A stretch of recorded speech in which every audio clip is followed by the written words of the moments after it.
Yeah. Pop in, burning like this, ain't checking my wrist. Third is my shift. Rolling all night like flicks. We look at the clips, these credits are lit.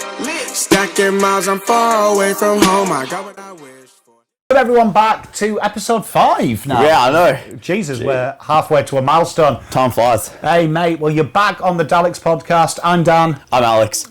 Hence DALEX, and we're here today. Last week we talked about games and hobbies. I want you to talk. We're both very passionate around our sport and like the lessons that sports taught us, and I thought it was a good little conversation that you guys and girls can join in as well. So I mean, we'll start. Alex, big boxing man yourself. Yeah. Like obviously, do you have any like guys that you look up to in the boxing world, like professional or not, that have kind of helped guide the way that you box or train? Like in the boxing, right? When I was younger, I used to always look up to this boxer. His name is Ryan Garcia. Oh yeah. Used to always get compared to him as well, and I can see it now. I kind of made my whole personality there. Oh, that's which was bad because then I tried fighting like him and just failed miserably. But yeah, so yeah, definitely. Like when I was younger, definitely Ryan Garcia. But as I've gotten older, I've kind of like looked up to a couple of different people and like tried to take different styles and try to make it kind of my own kind of thing. One boxer in particular is like Noah Inoue. He's this Japanese fighter. Absolutely gun. If he's watching, shout out. Big shout out. But yeah, he's probably one of the only ones I kind of watch now. I feel like all the other boxers at the moment are a bit childish, to be honest. The way they go about it, like no one wants to fight each other. Everyone's a bit too hung up on the zero on their record, the undefeated records. So I definitely look up to the guys that don't really care about losers or wins. They just want to get in there and prove themselves. The Ryan Garcia comparison, I do see it. Like now you've said it, you genuinely like. I'm telling you, man. Like you've unlocked something in my brain there. Yeah, everyone from like when I was like 16, everyone was like, "Mate, Ryan Garcia, you look like Ryan Garcia." I'm like, "Oh, I take that," and then just made my whole personality really. Yeah, you know what though? It's interesting because like you hear that quite a lot about sportsmen, and it really annoys me as a dad. Like people talk about sportsmen and then like they make out like your kids are going to become your idols. Yeah. But Ryan Garcia off the boxing has kind of a notorious reputation. Like that never influenced you though, did it? Nah, like I kind of like stopped like following him after like a certain age because I just felt like I just needed to be my own person, my own personality. So I stopped like watching other people and see how they go about it. But yeah, over the last couple of years, kind of noticed Ryan kind of going in a very different path, and only just lately he's gone kind of back to normal. Yeah. But you're absolutely right. You can have idols, but you don't necessarily like turn into them. Yeah, I mean, when I was your age, like I had some of the worst role models, I think, like spiritually off the field, but like from golf, there wasn't really. I never really resonated with anyone when I was your age because they were all. It's weird. When I was young, trying to learn golf, everyone was fat and middle aged. like Nick Fowler was like a big golfer, boring. I didn't like it. But I had like sportsmen from another sport, so like Gaza, Paul Gascoigne, shout out Paul Gascoigne. Met him when I was an adult, but he had like a horrible off field, like he was an alcoholic, but I just loved the way he played. I was like attracted to. He was really exuberant when he played, like it looked like art. It wasn't just soccer, it was like it looked fun, which is a bit like Ryan Garcia when I watch him box. Yeah, it's a bit kind fun. of exciting, isn't it? Yeah, it's like just I always like in any sport I watch, I always like look to the guys that like make the sport fun. Like I've noticed myself actually look like in my sport, I look up to other athletes from different sports, whether it be footy, whether it be basketball. Like in footy, look up to the guys like Bailey Smith and Jack Ginnivan because they go about it very differently. They have their own personalities. They like kind of embrace it.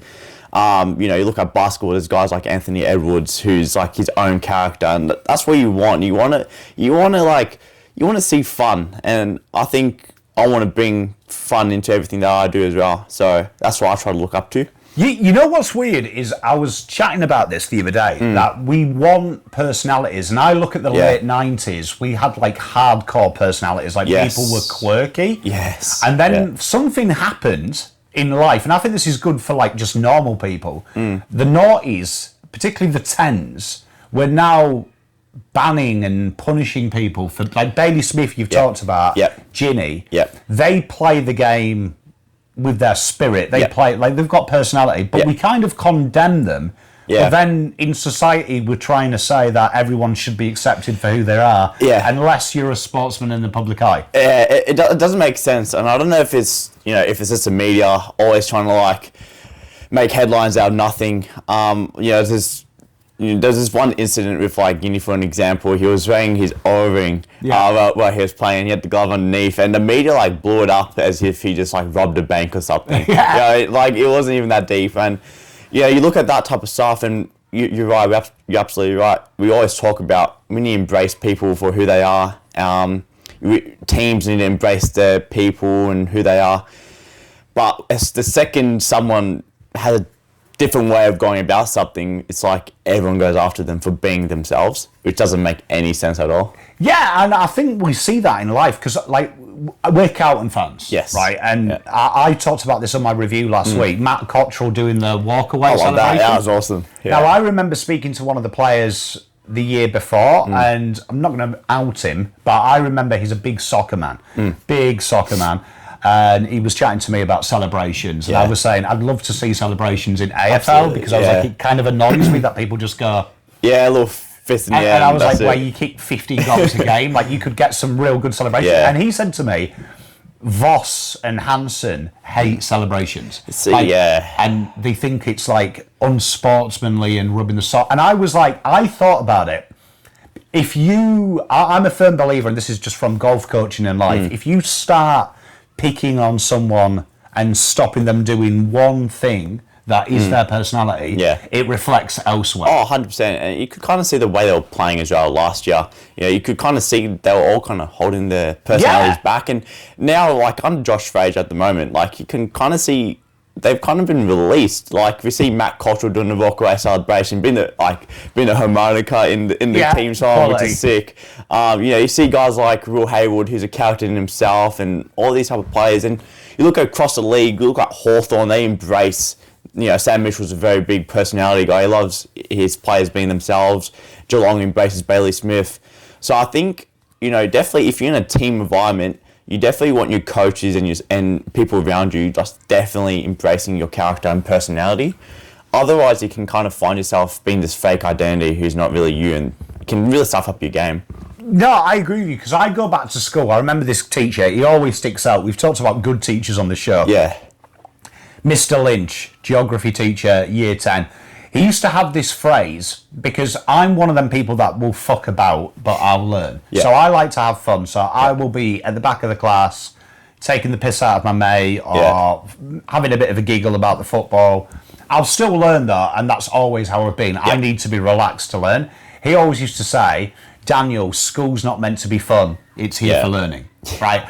And that was how, that's how he believed. And I am really bad at geography. Like historically now, geography, he made me hate it because I found, because he took away, I understood his premise, I need to listen, but because he took away, if I giggled, I was having too much fun. I remember he always used to pick, you don't take things seriously because I would smile. Yep. Which I used to find bizarre. Like, I'm like, that's my awkwardness. I will giggle, but I'm in trouble. Yeah. Like, but it's kind of like my coping mechanism. Yeah. I found that it reflected on everything I did with Mr. Lynch. Like, I was always on edge. Yeah. Even when I was working on something I cared about. Yeah. I felt like, oh my God, he's going to pick on it. I think that's where we've got to be very careful, that you've got to, like, you coach people. You will find every person you coach has a bit of personality in how they do it. Oh, 100%. Like, if we try to make everyone kind of like the same person, like, it just doesn't work. Like, some guys go about their sport, the way they go about it very differently. And I think it's up to the coaches to embrace it. You don't want your players being robots. You don't want them being programmed to be like you or to be like the guy next to them.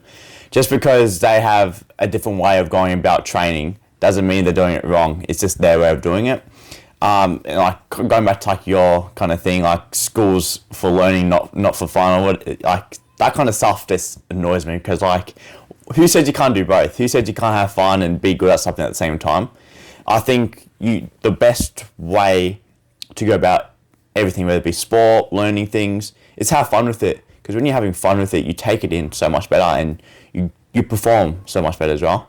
You know what? I remember when I first turned pro, and you always get given kids classes. Now, I was the freak of nature. I enjoyed the children's classes. Like, I still to this day, it turns me on more coaching a group of under 18s than it does a group of men or a group of women, because I remember being their age and wanting to learn something, and golf being the only thing that was fun, like that I was learning, and it was like it's like school. You're learning, but it was a fun learn.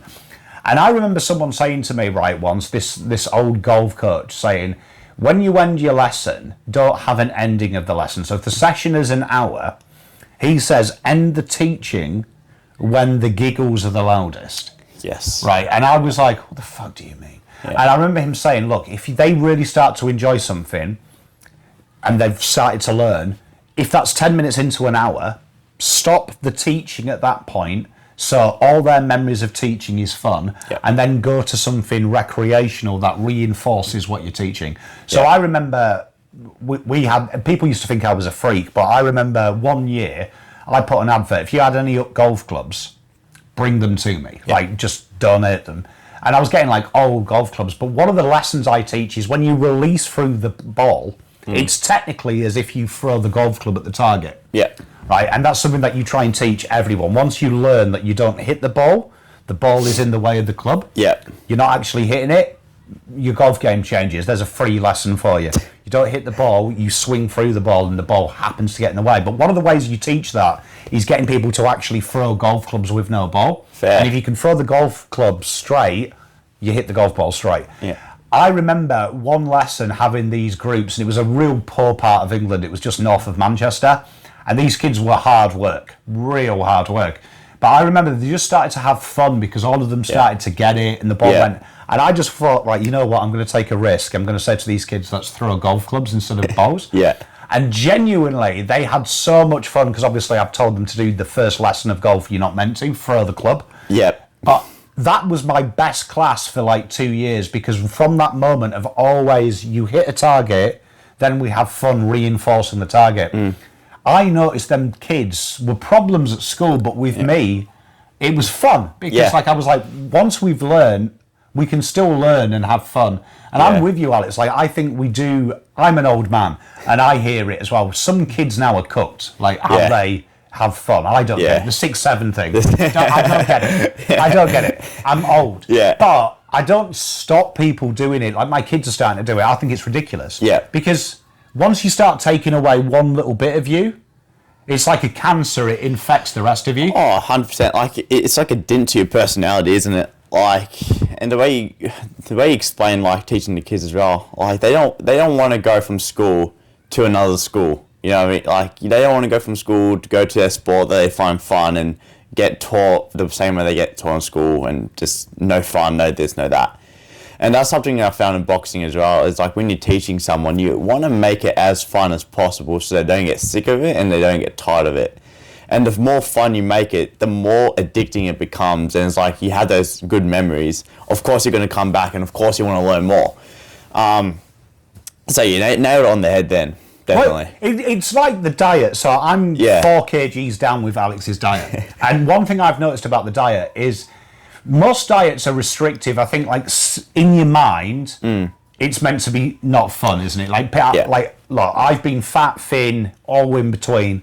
And it's always like, oh, you're going to be eating lettuce. It's going to be miserable. It's going to be lettuce and nothing else. But when you actually break it down and you realise that you can still have fun and you can still enjoy the foods you like, you're just going to, like, little things like, you know, like going from full fat milk to light milk. Like, it's really just a simple thing. Like, you can still enjoy the foods that you normally have. It's just about making, like, different little tweaks. Like, the littlest things of, instead of having 170 grams of beef, you have 140 if you're trying to lean out. Or if you're trying to put muscle on, instead of having 140, go 200. It's just about making small tricks. Like, especially even with milk, like, instead of going full cream milk, go to light milk. Yeah, and you don't notice it. You don't notice it. It tastes the same. Yeah, do you know what I mean? It's just lower in calories and lower in fat. So it's just about making, like, those little choices and still making it fun. Like, no one said like there's even overnight Biscoff oats. Yeah. You know what I mean? Like, it tastes like cheesecake. It's just insane. And I think that's why you're a little bit different there, Alex. I think most, like, dietitians will say for breakfast you've got to have, like, brown toast. That's all you can have. Yeah, it's boring. And then instantly, like, I think diets are like life. If you don't enjoy the diet, eventually you're always going to stray to something you enjoy. You're going to fall And it's always off. the extreme. Yeah, you're going to fall off. If you're having toast and then a chicken salad with no sauce for 4 weeks, logically, week 5, you're just going to order 6 large pizzas and go crazy on what you've been forced not to eat. 100%. Because in your mind, it's like, if you have those restrictions in your head, the more you actually want it. So it's just about still making those type of meals. Like, now we see everything, like people recreating like protein nachos now. So you're still having nachos, just with extra, like, a bit more protein, less fat, less calories. So this is about like enjoying the foods that you normally have, because if you don't, A, you're gonna crave it more, and B, the best you're gonna get is like 4 weeks with a restrictive as diet, and then fall off the wagon in week 5 and order takeout for the next 5 weeks, and then then you're going to repeat the cycle, going to go again, and then the cycle repeats itself again. 100%. I think like just thinking there, I made a pizza the other day using cottage cheese for the base. Cottage cheese pizza. I've been on that. Yeah. And I was like kind of like thinking, like when I was eating it, I was like, you know what? Like, where was this diet 10 years ago when Tastes good as well. Like, I'm still eating a pepperoni. I made some little pork mince balls on it as well, so like made a meat feast. And I hate barbecue sauce. I know you love it. I'm a big barbecue sauce fan, a low cal. It was like 12 calories a serve, so I swirled that. It's like the no nasties one. Yeah, that was good. From Pulse. And it was basically like the old McCain's barbecue meat lovers pizza. And I was eating it, and I was like, you know what? This is a huge dub because I'm staying in my calorie deficit, but I'm also enjoying the food. 100%. That's what it's about. I think that's life. Like, you can sometimes make even the most boring entertaining, and you're more likely to stick to it if it's fun. 100%. Like, using diet as like the example again, like even not a lot of dietitians say, oh, you shouldn't eat dessert after dinner, you shouldn't eat after dinner, this and that. Well, if it's within your calories and you can afford it, then why not like make something that's high in protein and low cal kind of dessert? Like Greek yogurt bowls are elite. Yeah. I've been really getting into like cooking lately. That's like one skill I want to learn this year. And like going to make this high protein like banana bread. One of my favorite things is banana bread. So I want to make it like high protein, lower calories, so you can enjoy it after dinner as like an after dinner snack or something like that. So yeah, it's just about having fun with it. Like, put your own twist to it, you know, just change a couple of the ingredients and you're set. You know what, you've touched on something there, have fun with it, because I remember like being at school, and I actually think it's weird how society has gone, because I used to love Star Wars. I was a little bit of a nerd, but I had this horrible thing, I was good at sport. So when I was at school, it was fascinating. All my mates I've stayed in contact with were like guys who were part of the chess club.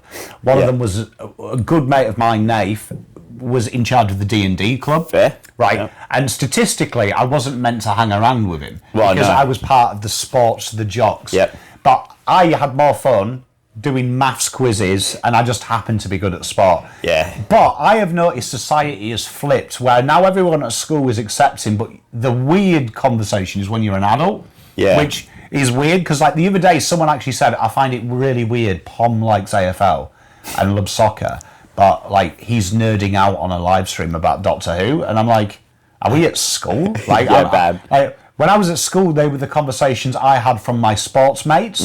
Oh, why are you watching Doctor Who? Like, you should be, and I'm like, what? Am I not allowed to? I'm not allowed like both. like science fiction is prohibited if you can kick a ball, is it? Like, but that's what I mean. I feel like society has pretended we're accepting, but there is still that, because I'm with you, Alex. I think we're all, as I've got older, we're all weird. 100%. We're 100% weird. We're all weird in our own different ways, and that's why I like always try to like I've got my own quirks. I'm sure you got your own quirks. Everyone's got their own little quirks, and you know you see so many athletes have their own different quirks, and that's why I always look up to those guys, because it's those that just come out and just be themselves and not fake it for the camera, not fake it just to fake it. You always just try to be as authentic as possible. And like, yeah, you're right. It's like we pretend to be accepting, but as soon as someone's a bit different than us, it's like, oh, you're weird. Like, I'm not hanging out with you. Yeah, I mean, I think we forget that your kids as well. Like when I look at Ginny and I look at like, I know he's one of your favourites. Like I look at some of the mistakes he's made as a 20-year-old. Yes. And I'm like, I made all of them mistakes. So like when I hear people my age criticising him, I'm like, either you had the most sheltered 20-year-old life ever. Yeah. I was like, oh, you're lying. So like, I had my friends. My son had his friend over the other day, and like he goes like that. He goes, David's dad, you're not like a dad. And I was like, kind of offended at first. I was like, what the fuck do you mean? Yeah. But he was like, you're cool and you're doing silly things with us, and and I'm like, why being a dad would I like stop? Like, what do you want me to do? Like, am I meant to sitting around? I'm like, because like to me, my mindset is, you can still lead by being a little bit kooky, and because me and my son, we do lines from movies, so we will like talk to each other in lines of movies. That's sick. Yeah, that's awesome. Like I become the Sith master and stuff like that. That's to awesome. Him and take the piss. Yeah, that's awesome. And I'm like, what does your dad do? Does your dad like pretend to be someone he's not? Wait to go into bed. Like I'll just be normal all the time. Yeah, that's like my mom. Like my mom like takes me and my mates like when none of us like had our license. Well, still don't have mine, but when my mates didn't have licenses and we wanted to go out, mom was like more than happy to take us anywhere and like have fun conversations with us, and just be herself and not like pretend to be someone that she's not. She had really fun. We had like a lot of like laughs, and my mates absolutely love it because it's like an adult not just trying to be perfect. It's just like just being themselves and having fun and just being authentic, and you get along. I get along with those type of people more because you can tell if someone's being kind of fake from a mile away. And with like social media now, you can definitely build your own character and build your own source. But yeah, just because you're an adult or whatever, doesn't mean you still can't have fun and be yourself. I think people get lost at times, particularly sportsmen, people in life, that if you're in a certain position in life, a certain age as well, you've got to be a certain way, which scares me because when I look back to when I was a kid, and I'm sure you might have the similar experiences being a bit younger, some adults who seemed perfect were almost intimidating. Like when I was a kid, like seeing people who were like almost ahead in life and not seeing any chinks in their armor, not seeing like any negatives about them, almost made it intimidating to even aspire to be that. And in some ways made me not want to be successful because I was like, oh my God, I don't want that pressure. Yeah, it's like you see what they kind of like portray themselves as, like picture perfect. It's like, oh, do I really want to be like that and not make a single error? Because like that seems hard, like to go through life without making a single error. Yeah, I don't think anyone's ever gone through life without making errors. Like it's part of it. So when you see those type of people like pick perfect everything and not make errors and like walk around like they haven't made any mistakes ever, it does create that intimidation factor. It's like, oh, don't want to screw up like near them. Yeah, 100%. And like I always think like when we see people make mistakes, it's really important. And I love it when I see like Ginny at the minute, because I've used that with my eldest at the minute of how he's turned his life around. It's amazing, man. That like you can make a mistake and it actually becomes a benefit because you evolve from it. So it's something I've been trying to teach David, that he's quite black and white. You make a mistake, the world is over. Jesus, like I might as well just lock myself in a room and never come out. And I'm like, mate, the difference between like a mistake, in my opinion, and an egregious mistake is, do you learn from it? And like I'm quite open with him with drugs and things like that, mistakes I've made. And I'm like, because he asked me a question the other day and it was really fascinating. He was like, if you could go back to being 20, would you do drugs again? And I was like, well, probably not, because I know, but I was like, if you gave me my 20-year-old brain, I probably would. I was like, I'm not going to lie, it's who I am. Because I said to him, I don't regret it, because I would have never learned all the wonderful lessons that I learned at 40 if I didn't. And I was like, then I'm scared what negatives I would have done if I didn't turn to drugs. What else would I have done? Would I have killed someone? Like, most people lie to themselves and go, I would have been a multi-millionaire and been Elon Musk. I'm like, I might have found something worse than drugs. Like, I might have been like, killing's fun. Yes. Or something like that. That's insane. Like, it is a good question. Like, if you knew if you knew what you'd done in the past and you go back in that time, would you do it again? Like, I think it's important because, as you kind of said, you wouldn't have kind of be the person you are now if you didn't go through those mistakes, which is kind of fascinating. It's like the saying, everything in life happens for a reason. So you come out through that, and now you've completely turned your life around, which is amazing. And like, if you didn't go through that little struggle, you wouldn't have come out the person you are now, and you wouldn't be able to give kind of the knowledge that you have to your kids and to the people around you, which is fascinating.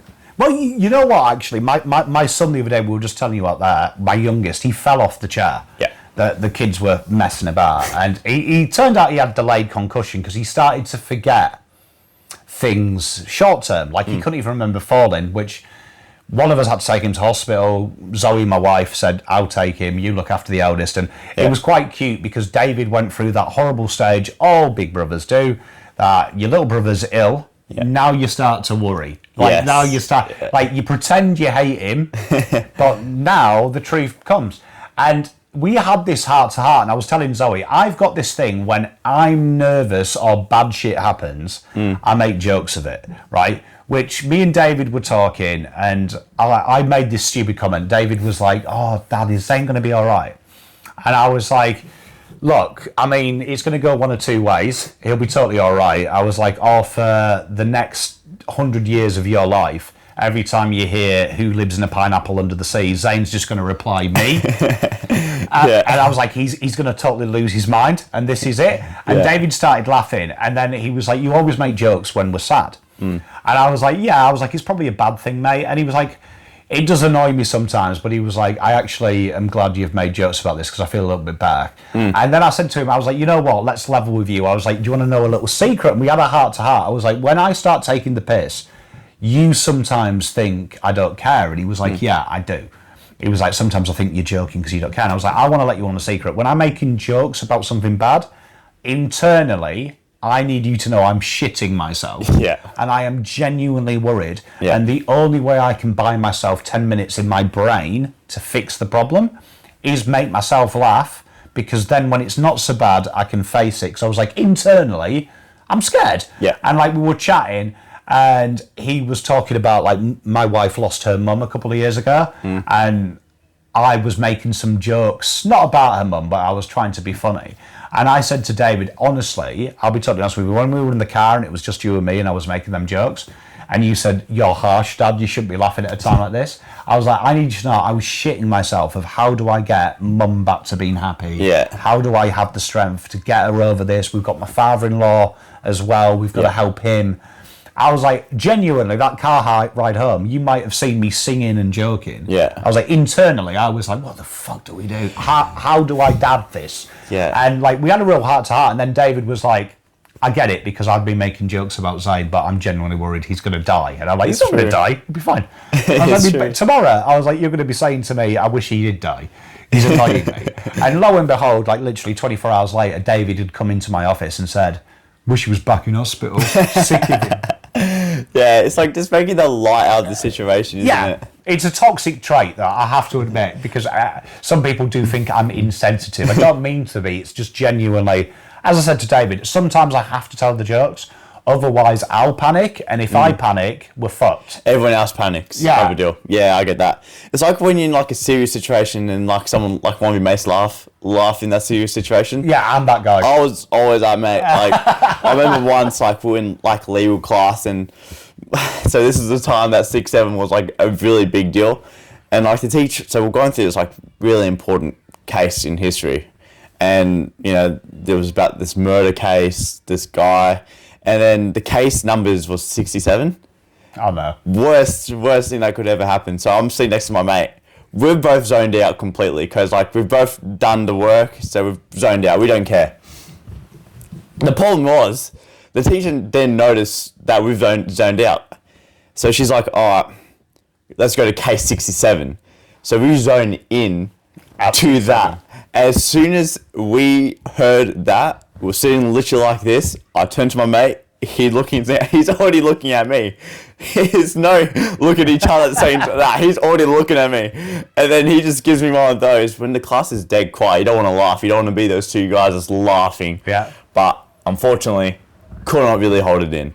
Could not hold it in. As soon as we had 67, we kind of just laughed. A bit childish of us, but it was a funny joke at the time, so we laughed. You can't beat it though. Like, It was a serious situation. It was a pretty intense case, but it was a funny thing. Yeah, look, it's the worst thing. Like, to be honest, I think we all had that trait. And you know what? For years, when I was a kid, I was condemned for that. And it was nice to hear my son say it actually helped him when he was worried about Zayn. It does. It does. I was just trying to cheer him up. It does. When someone's making kind of like light of the situation, it does make the tough time go by a little bit better. Like, you always want someone there that's not like panicking, and because when you're making jokes, it kind of seems like you're in control of the situation, which is like really important to like see someone kind of in control and like it's you've psychoanalyzed me. It's generally to trick myself. Yeah, it's like I got this. Like, this is control. There's no need to panic here. I'm chill. Yeah, and you know what? It has been my favourite moment of Zayn's injury is the last 5 days when David says he hates Zayn. Zayn reminds David that just before he went to the doctors with Mum, that David ran outside and gave him a hug and kiss and said, "I love you," and he keeps going, "You kissed me and said you love me." Oh, he's going to remind him that now. And I'm like, quality comeback. I rate it. Anytime they enter an argument, that's the comeback. Like, for the next 18 years, this is going to be the comeback. I absolutely rate this from Zayn, that a moment of affection between two brothers is now being used to chastise the other one. That's quality. And occasionally, I hate to be that guy. I have joined in and going, David, you were in the living room, like, worried about him all the time. Like, what are you on about? You love him. Stop pretending. Stop pretending to hate him. Yeah. I was like, Jesus. I was like, I pretended to hate my brothers. It's a waste of time. Just admit it. Yeah, nah. Just love him, bro.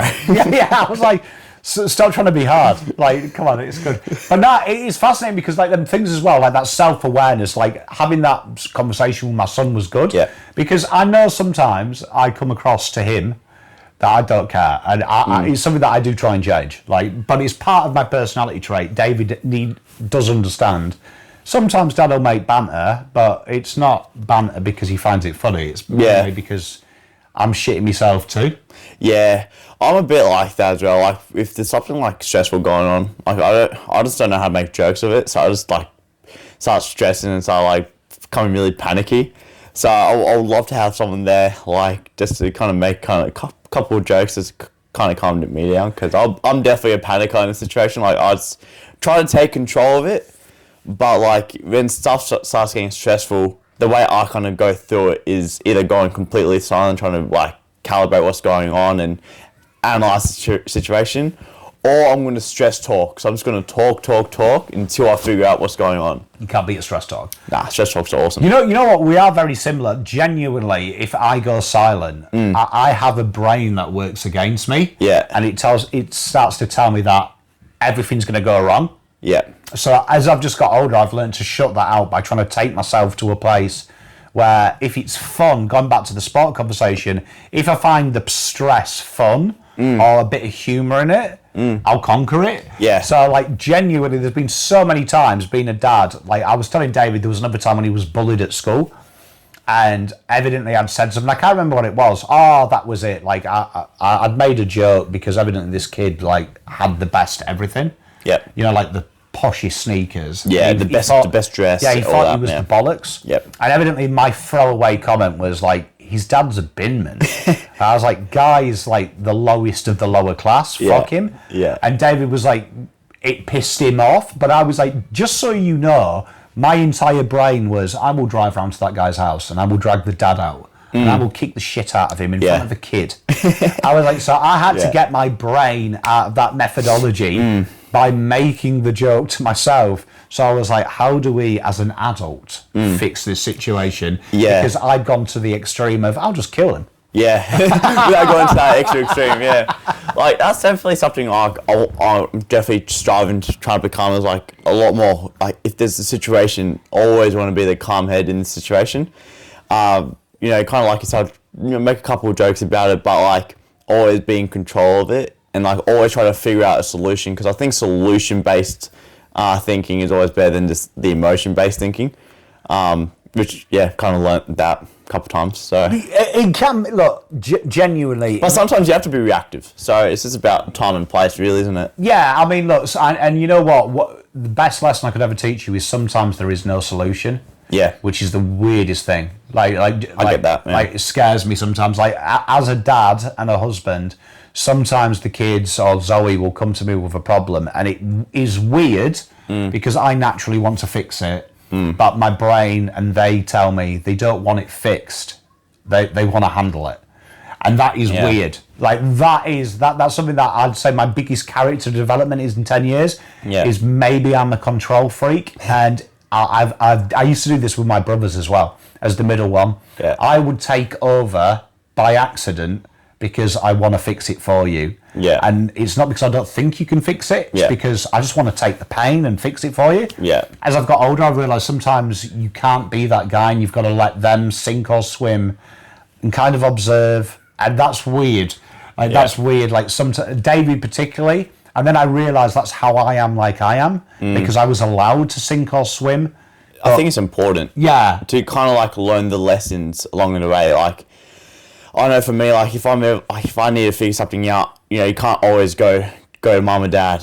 Sometimes got to figure it out on your own, and I think that's really important, because then 10 years down the track, when I'm an adult, I can be able to take other people's situations and help them out, and give them some advice to help, you know, kind of help them go through their own situations as well.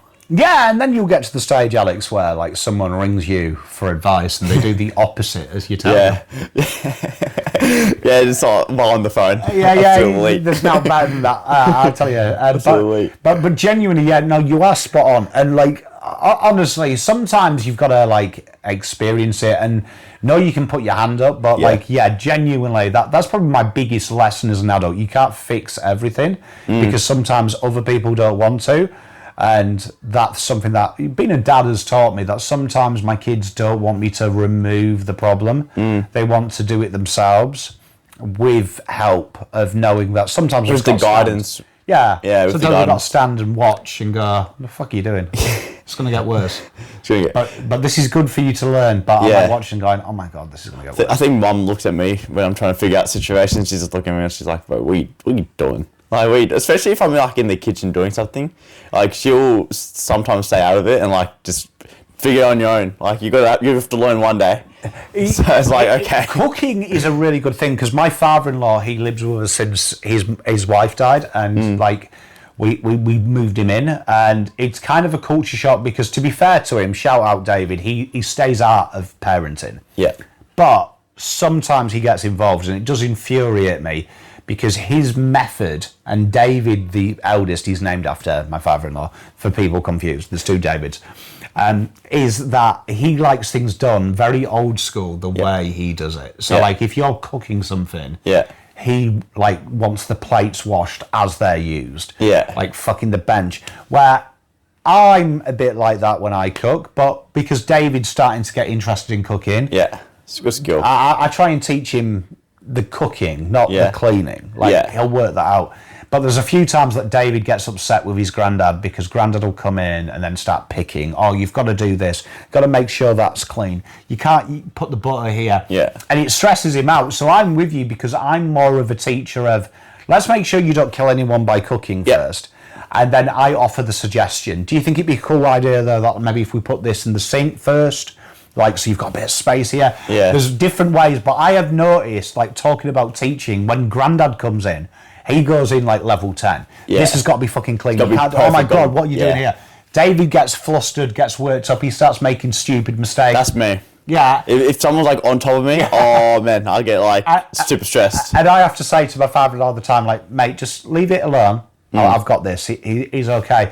Because I'm with you. Sometimes you can be overbearing with your teaching. And look, I understand where the old man's coming from. Sometimes I'm like that. Yeah. Something that I've just learned that people, you see, I can learn like that because my granddad was like that. You had to do it his way. If you didn't do it his way, it's wrong. Yeah, you were. Yeah. And I just learned to switch it off and just do it. And then when he left the room, go my way. Go your own way anyway. Yeah. But I've tried to be as a dad.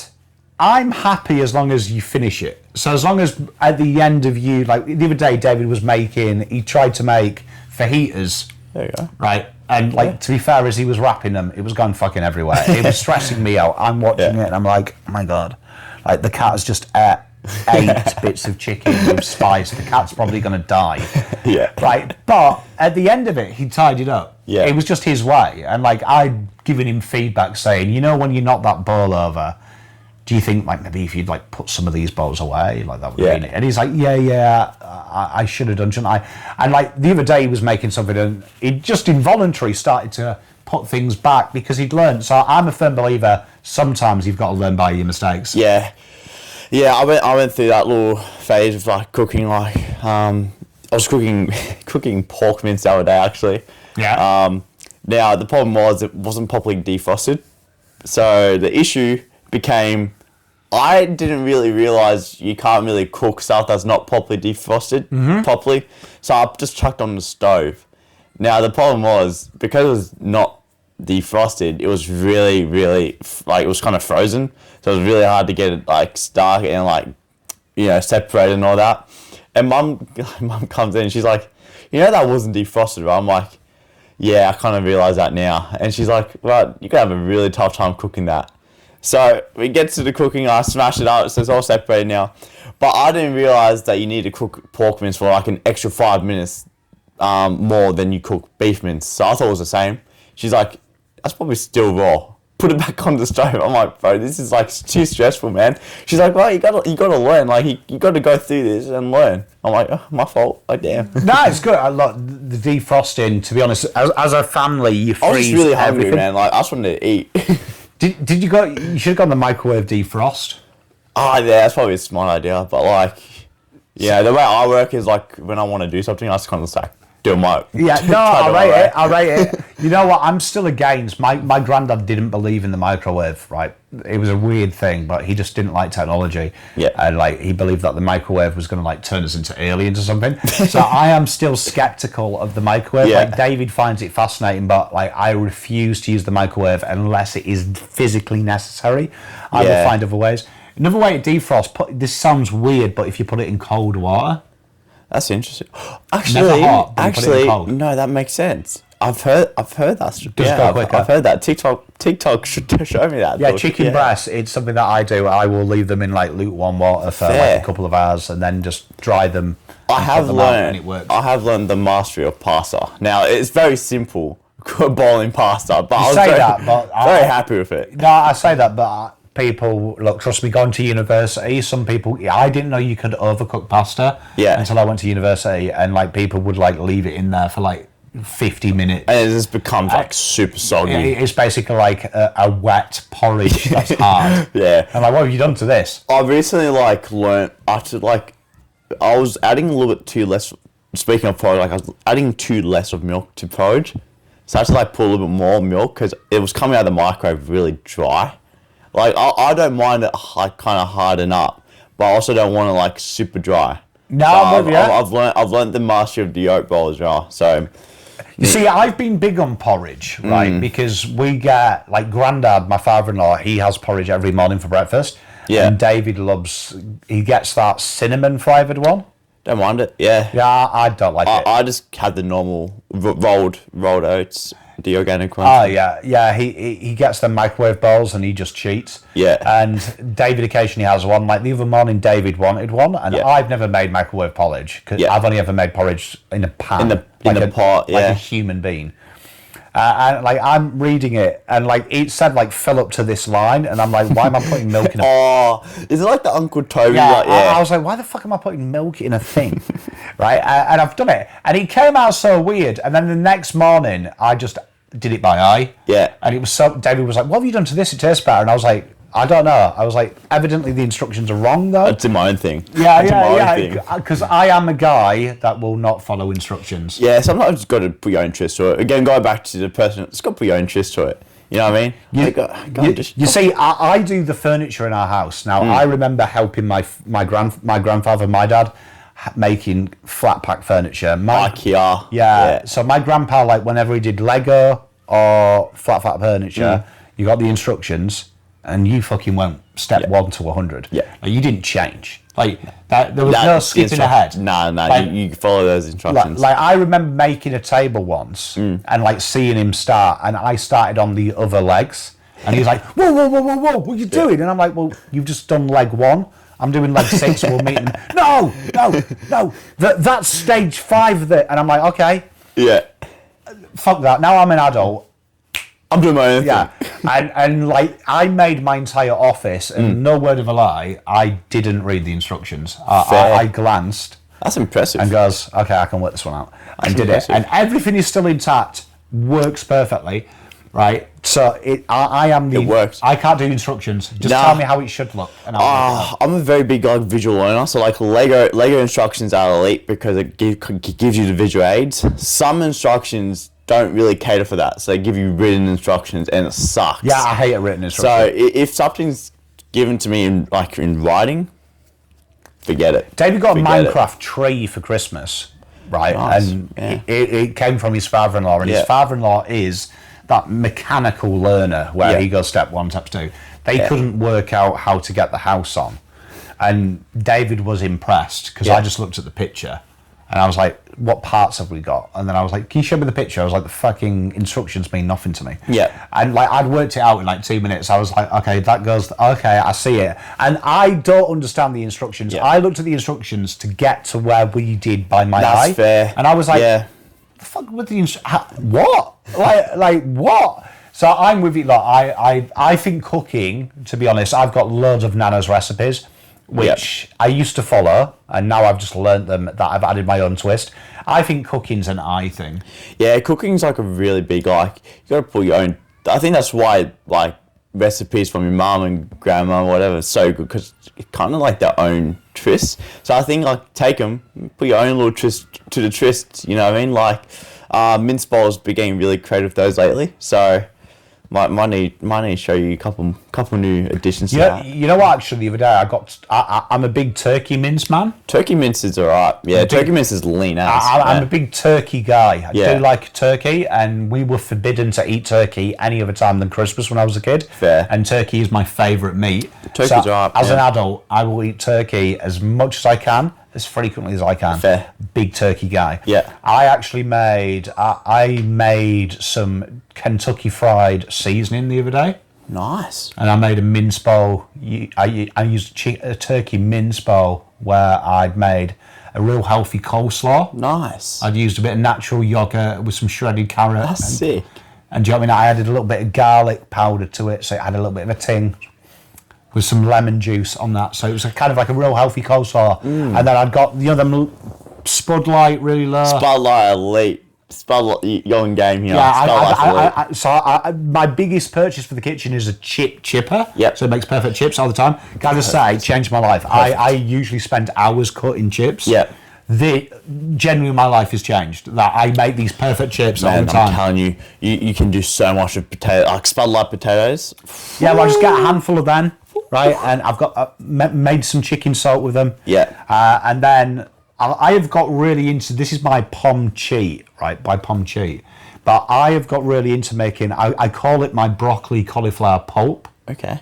Right? Interested, yeah. Okay, yeah. you'll like this. Yeah, what I do is I put cauliflower and broccoli, I cook the shit out of it so it's almost like mush. Okay. Then I blitz it so it becomes a sauce. Okay. And I've added a little bit of soy sauce, a bit of oyster sauce, and then a little bit of paprika so it's like a tangy dressing. There you go. And I pour that over the vegetables I do like, which is carrot. Right? There you go. And it's really nice, but I'm like, I've tricked my body into 3 more vegetables because I've made like a tangy You made like sauce. a sauce with it, yeah. And so I just, look, I'm really bad with vegetables. I was force-fed vegetables as a kid. I blame my nan because when I was an adult, I was like, fuck vegetables. Oh, I've been loving veggies at the moment. I can't lie. There's certain veggies I like. The volume you get with them, like that and fruits.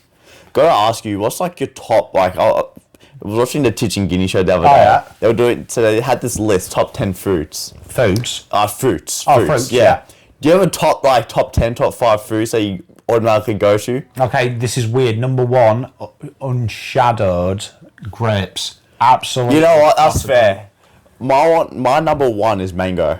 Oh, see, that'd be my number 2. I love a mango in a yogurt bowl. Yeah, mango's elite. Frozen, in summertime, you get the frozen ones. You can just eat it straight from the packet. Put your own game there. It tastes like tastes better than ice cream. You know what? Frozen fruits, shout out Coles. Yes. So good. I actually have like a mid-afternoon snack, which is a yogurt bowl. Yes. Like just some natural yogurt, and then I'll put top fruit for it. Doing that overnight with the frozen, so when by about 11 o'clock, they're soft like fresh. It's so good. But recommend. Get on it. Get on frozen fruits. Yeah, no, I'm with you. Mango would be 2. What's your 2? My 2 would be watermelon. Oh, especially in summertime. So I set the scene. Watermelon. Now, don't give me none of this white. If you're going to cube them, don't give me the white stuff on it. Like, you know that like white crunchy bit? Yeah, the bit just before the skin. Yeah, get that off. If you're gonna cube it, get that off. I don't like the white stuff on it. So Mum does really good. She does them sliced. So like it gets all the green so it's like off. A pizza? It's kinda like a pizza. Yeah, but she gets the green off and like she cuts them in like kind of rectangles. And when she does cube them up, she always gets the white little bits off. It's so good. Summertime, hydration piece. I like that. A little bit of the white stuff you don't like. So good. Yeah, you know what? I actually cut them into pizza triangles. We have them in the fridge. Yes, that's elite. So you've still got the green on, but then you can hold the green and just eat. And eat it. What's your number 2? So I've got mango 2, 1 grapes, 3. So 3 bananas. Bananas are undisputed though. Can I just say bananas are, like, I never used to like bananas as a kid. Yeah, fair. But bananas are so easy just because they are the best fruit, I think, in the terms of eatability, because you don't get dirty hands. I agree. Banana, you can just grab it. You can put it in smoothies and it gives you that thickness like what sugar would. Yeah. But without adding sugar. So bananas undisputed, especially in yogurt bowls as well. My number 3, this is going to be so controversial. Avocado. Now, I can already see the comment coming. Avocado's not a fruit. Yes, it is. Avocado's a fruit. I do believe it is technically a fruit as well, because it's seeded, isn't it? Yeah, I looked it up on Google, so Google's never wrong. Fair. So it has a seed in it, so technically I reckon it's... you know what? Avocado, I've got into it recently. I never used to like it. Man, you can... man, this goes with everything, like eggs on toast. Goes with like burrito bowls, chicken bowls, mince bowls. Man, even like... I even heard Vegemite avocado tastes good. Can I just say, shout out my mate Claire and my good friend Marnie, who put me onto avocado and Vegemite on toast. I've never had it. It tastes unreal. Genuinely, game changer. Might get on it. Honestly, try it. Might get on it. Makes no sense why it tastes nice. Genuinely. I can see why it would taste nice. I need to try it. It genuinely very good. But I will put a caveat. I think it tastes better on wholemeal toast. Fair. Because of the taste of wholemeal has a little bit of good, though. Earthiness. Yes. The Vegemite has that tang, and then the avocado kind of brings it together. Yeah. Yep. Honestly, try it. Avocado, unreal. Avocado's a good shout, actually. What was your number 3? So I've gone banana 3. Yeah. 4. 4. It would be watermelon. I do like a watermelon. Watermelon's awesome. My number 4 is going to go dragon fruit. Yeah, dragon fruit. I have had it. I'm not a big fan, but I love that. Red dragon fruit. Unreal. That's very posh. Unreal. Yeah, I know. Get it. I get it. The only time you get it is like when it's on cheap sale. That's very. Cause otherwise, it's way too expensive. It's like $7. I'm pretty sure. But South Melbourne Market. Shout out South Melbourne. They every summer. I'm pretty sure it's in the summertime. They do dragon fruit $2.50 in a tub, and watermelon $2.50 in a tub. It's like one of the summer specials. It's unreal. After every long run, me and one of my mates, we always get that. It's unreal. Mate, I love it, and we're up to 5. You know what, 5? This is the only fruit. Now, maybe I've got something wrong with my body that I can eat and get full on. Yeah. Strawberries. Strawberries on volume maxing to the next level. Genuinely, they're the only ones that my that's body like will 1 actually... calorie in it. You can have like 100 of them. No, but genuinely, they are the only fruit I am aware of that I couldn't eat infinite amount. They do fill me up. It's so good. Yeah, strawberries are unreal. I think it's the sweetness. I think I get sweetness overload. Especially like fresh strawberries, like the really good, that has sweetness to it as well. You know what I've actually found out? Shout out frozen ones. Frozen ones you can eat. But I will say, if you let them defrost and then you put them in like a natural yogurt smoothie. Yes, yeah. For some reason, they're like super, super sweet. But I'm telling you, man. Frozen fruit gets so much... Bro, get on it, please. Frozen I'm a fruit's big so frozen good. fruit guy. Yeah. My number 5 would be golden kiwi fruits. So the one with the skin on. Yeah. Love the skin on. Kiwi. Yeah, I do love the ones with the skin on just because of like all the antioxidants it has in it and like all the like little stuff that's with it. But golden kiwis. To be fair, kiwi is up there with banana that you can eat and not get messy hands. Yeah, it's because of the so skin. good. You can like it's like a little bowl. Yeah, you can do any. Kiwi's unreal. Because that's the only issue with fruit I find. You get messy. Yeah. And like all the juice, but like watermelon, I don't know how people eat that without having need to full shower after. Bro, I'm sticky as after watermelon, man. Like that's why I always have it like after training because I have to go. I can have a shower and like just wash my hands and refresh. Yeah, genuinely. So yeah, bananas and kiwis are up there for eatability. Bananas are undisputed king of the world. Yeah, you know what? Actually, I've got into recently as well. New guilty pleasure is tuna with sweet corn and cucumber. You know what? I've been kind of on this similar thing. What I've been doing is tuna and rice with mixed veggies. Put you on 1 cup mix of frozen veggies, whatever you want, corn, peas, string beans. And it's a little bit of barbecue sauce. If you don't like barbecue sauce, go with the tomato. But unreal. Yeah. Unreal. Yeah, the other day I just came across a TikTok and it was like a cucumber salad the guy had made with natural yogurt instead of mayo, but with a tin of tuna. Tuna gets slacked, man. I don't know why people hate tuna. But I think the secret is sweet corn. Sweet corn, because sweet corn, just for some reason, raw sweet corn. Love corn, yeah. Is just another level. Do love corn. Corn's got to be like my top 2 food veggies. Yeah, corn. You know what I mean? Yeah, corn. Good. Corn, yeah, I'm a big corn guy. Like for some reason, sweet corn is just the unadulterated king of veggies. I think. Yeah, it's that good. Like carrots, though, would be number 1. Sweet potato for me. I love sweet potato. Don't mind sweet potato. Love my sweet potato. Don't mind sweet potato. Like pumpkin. Don't mind some pumpkin. You know what? Actually, we talked about Spud Light potatoes. Spud Light potatoes actually making the list. I've got to say this. I made some roast potatoes the other day. Yes. Right. So with the Spud Light. Yeah. And they crisp up with spray oil, like no potato I've ever known. So I'm a big one on roast potatoes. Being English, I make the Sunday roast. Yeah. And you've got to use you've got to use beef tallow and actually do it properly. You know, they're really unhealthy. Yeah. If you try and do a healthy version of a roast potato, you can. I don't know what is in Spud Light potatoes. Spud Light potatoes are unreal. But genuinely, a little bit of cracked salt over the top, slight spray of canola oil. They crisp up and they go like rock hard on the outside, mashed potato on the inside. Don't know what they've done to Spud Light potatoes, but keep doing it because insane. You know what the crazy thing is about Spud Light potatoes? Quick game here. It's actually low in calories than rice. So instead of having like white rice or brown rice with your mince bowls, go mince some potatoes with some veg. You're set. You know what? I know that because I watched a TikTok the other day on the calories of rice. Calories. And you could have the whole kg of Spud Light potatoes for like I think it was 300 grams of rice. Yeah, it's so like he made like a healthy. This is where I got the KFC idea from. Yeah, but he made a healthy KFC. Yep. And it was like the size of like a chicken. It was like sweet and sour chicken. Yep. Recipe versus he could have like 8 pieces of chicken, put like a bowl of chips, and I'm like, it's insane. It's insane, bro. Spud Light potatoes, man. Like 200 grams of Spud Light potatoes, like 200 calories. It's off its dick. It's insane, man. It's insane, and it actually keeps you full. Like after I ate my rice and mince, I'm like, it keeps me full for like 2 hours, and then I'm kind of hungry again. You see, I'm a big potato. I'm full with texture. Yeah, I need volume. Yeah. You know what I mean? I want volume. Like, if I'm having small ass portions, I'm getting hungry within an hour. Give me a good portion of food. Can't be it. Spud Light potatoes, elite. Keep doing you, Spud Light. Hey, Spud Light. Well, tell you what, chat.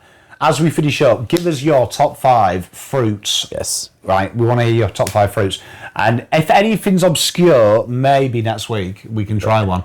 Might bring a dragon fruit in to try. Oh man, dragon fruit, actually, red dragon fruit as well.